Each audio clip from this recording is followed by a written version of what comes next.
नमस्कार, माझं नाव आहे कल्पेश पाटील. मी एक कन्सल्टंट क्लिनिकल सायकोलॉजिस्ट आहे.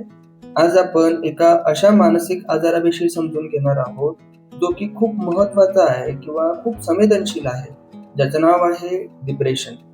आता डिप्रेशन म्हणजेच काय तर नैराश्य किंवा उदासीनता आपण त्याला म्हणू शकतो.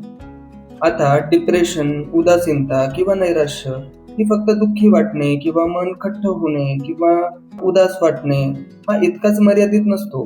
तर आपल्या आयुष्यात कधी ना कधी आपल्याला दुःख, ताणतणाव किंवा चिंता या सगळ्या भावना तर येतच असतात.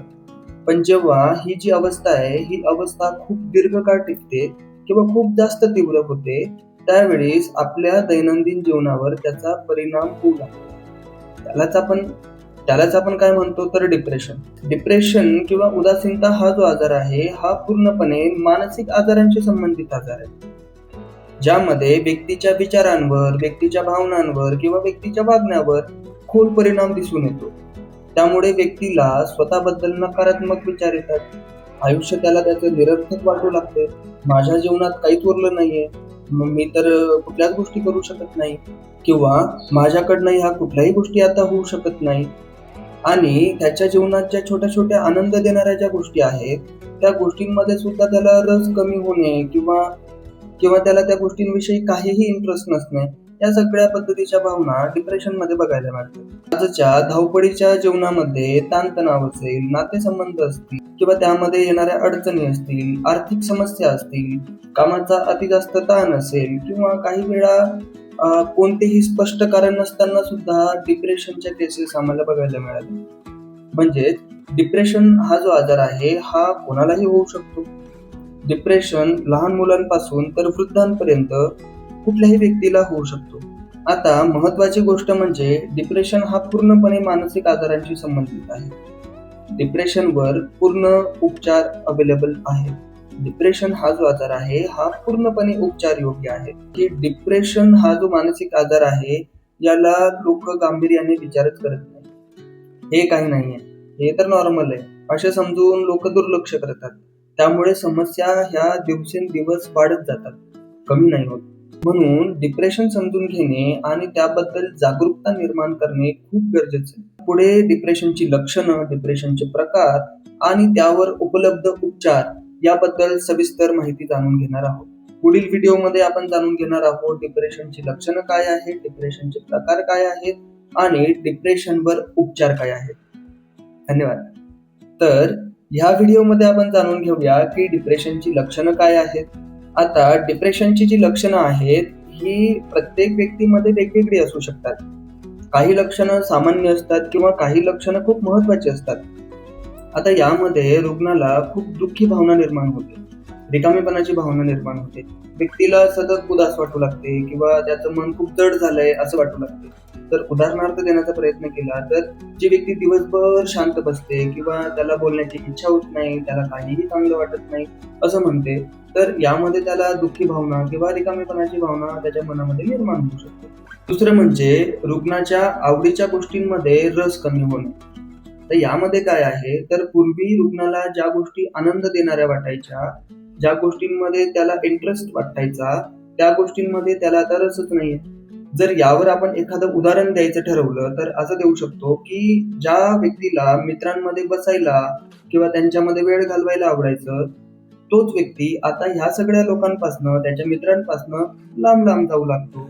म्हणजेच काय की त्याच्या आवडीच्या गोष्टींमध्ये त्याला आता रसच नाही. आता तिसरं लक्षण म्हणजे थकवा आणि त्याच्या शरीरातली ऊर्जा कमी होणं. आता यामध्ये काय आहे की लहान सहान काम करून सुद्धा रुग्ण हा खूप थकतो, त्याला खूप थकलेलं जाणवतं. साधं आंघोळ करणं किंवा घरकाम करणं सुद्धा त्याला खूप अवघड वाटू लागते. पुढचं महत्वाचं लक्षण म्हणजे झोपेचा त्रास. आता झोपेचा त्रास हा काय असतो की रुग्णाला झोप लागत नाही किंवा त्याला खूप जास्त झोप येते. कधी कधी रुग्णांमध्ये काय बघायला भेटतं की रुग्ण हा रात्रभर जागे असतो आणि दिवसभर झोपलेला असतो. त्याला दिवसभर झोपून राहण्याची यामध्ये सवय लागते, म्हणजे तो रात्रभर जागे असणार आणि तो दिवसभर झोपणार. पुढचं महत्वाचं लक्षण म्हणजे भूक आणि वजनामध्ये बदल होणे. आता एखाद्या वेळी रुग्णाला भूकच लागत नाही किंवा त्याला अति जास्त प्रमाणात भूक लागते. रुग्ण हा दिवसभर खात असतो किंवा हा रुग्ण दिवसभर खातच नाही, उपाशी राहणार. ह्या पद्धतीची लक्षणं हे नॉर्मली डिप्रेशनमध्ये बघायला मिळतात. पुढचं लक्षण म्हणजे नकारात्मक विचार आणि स्वतःबद्दल वाईट वाटणे. स्वतःला कमी लेखणे, मी काहीच नाहीये, मी काहीच करू शकत नाही, अशी भावना रुग्णाच्या मनामध्ये निर्माण होते. उदाहरणार्थ, रुग्णाला असं वाटायला लागतं की माझ्यामुळे सगळं वाईट होतंय, माझा कुठलाही उपयोग नाहीये, माझं जीवन हे निरर्थक आहे, मी माझ्या जीवनात काहीही करू शकत नाही.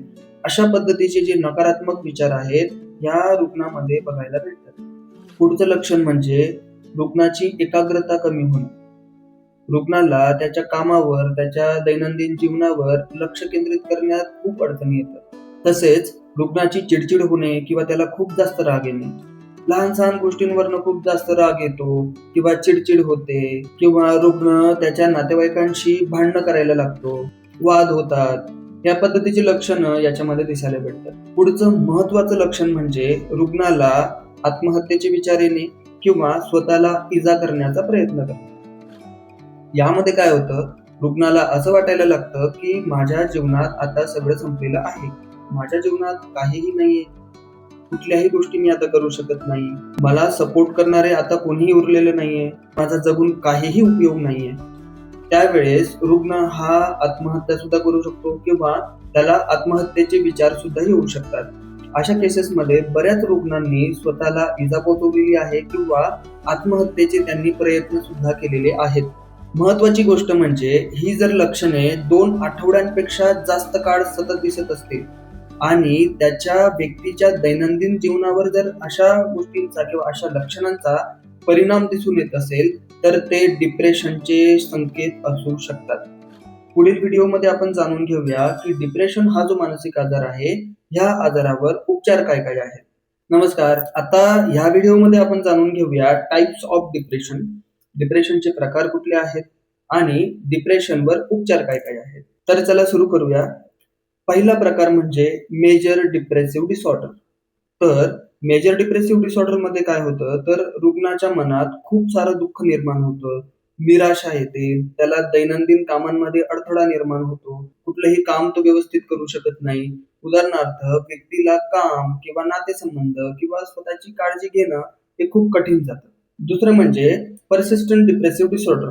परसिस्टंट डिप्रेसिव्ह डिसऑर्डर हा 2 वर्ष किंवा अधिक कालावधीसाठी असू शकतो.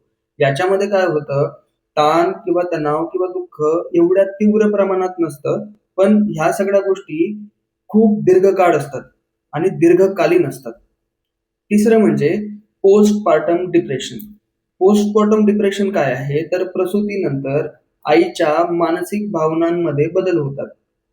बाळंतपणानंतर काही महिलांमध्ये होणारं डिप्रेशन, आईला बाळाशी जुळवून घेण्यात अडचण येते किंवा आईला सतत रडू येते. यानंतरचा प्रकार म्हणजे सीझनल अफेक्टिव्ह डिसऑर्डर.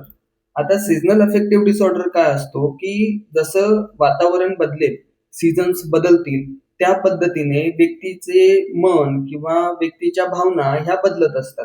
विशेषतः हिवाळ्यात म्हणजे थंडीच्या दिवसात व्यक्तीला जास्त उदास वाटायला लागतं.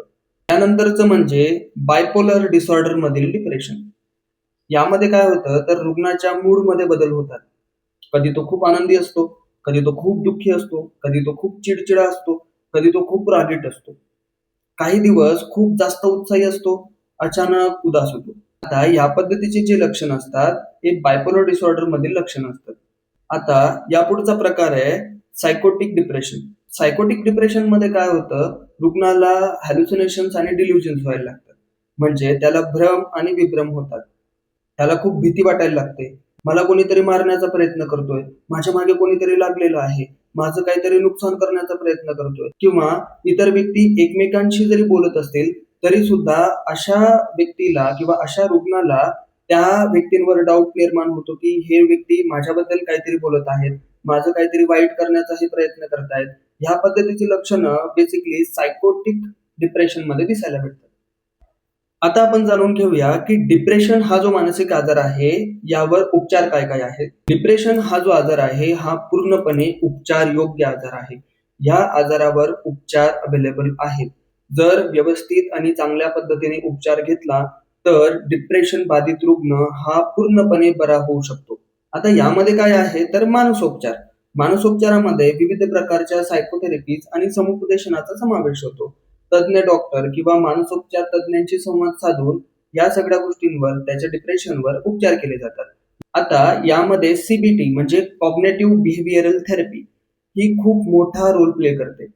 यामध्ये रुग्णाच्या मनातल्या ज्या गोष्टी आहेत, ज्या नकारात्मक गोष्टी आहेत, त्या गोष्टी बदलून सकारात्मक दृष्टिकोन येण्यासाठी ही थेरपी खूप महत्वाची असते. तसेच समुपदेशनाच्या माध्यमातून रुग्णाच्या मनातली भीती असेल किंवा त्याच्या मनात नकारात्मक गोष्टी असतील, त्या गोष्टींना बदलण्यासाठी समुपदेशन खूप महत्वाचं असतं. त्यानंतरचं म्हणजे औषधोपचार. काही वेळा डॉक्टर अँटी डिप्रेसंट औषधं देऊ शकतात. ही औषधं काय करतात तर मेंदूमधील जे रसायनांचे संतुलन आहे, ते संतुलन सुधारण्याचं काम औषधं करत असतात.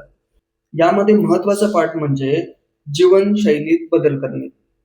नियमित व्यायाम करणे, पुरेशी झोप घेणे, संतुलित आहार घेणे, ध्यान आणि योगासनं करणे यामध्ये खूप महत्वाचं असतं.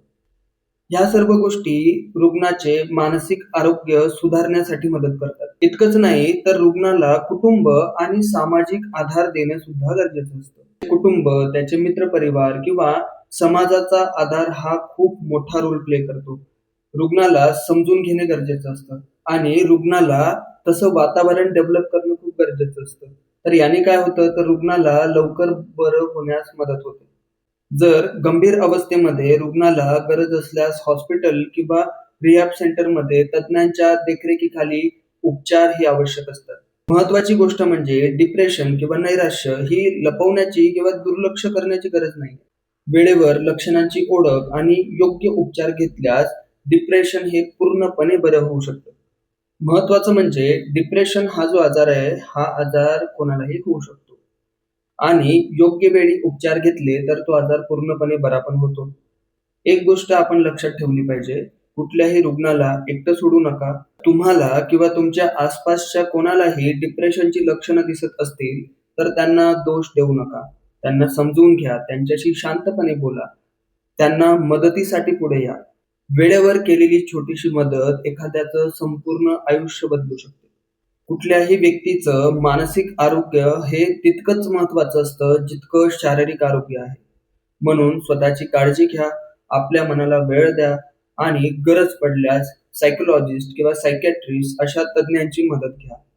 जर आपल्याला किंवा आपल्या प्रियजनांना या पद्धतीची लक्षणं दिसत असतील तर नक्कीच संपर्क करा शांतिवन मानसिक आरोग्य व पुनर्वसन केंद्र, वडगाव बुद्रुक आणि कात्रज, पुणे. या ठिकाणी आमच्याकडे सर्व प्रकारच्या मानसिक आजारांवर उपचार केले जातात आणि रुग्णांचे पुनर्वसन केले जातं. तर भेटूया पुढच्या व्हिडिओमध्ये. तोपर्यंत नमस्कार.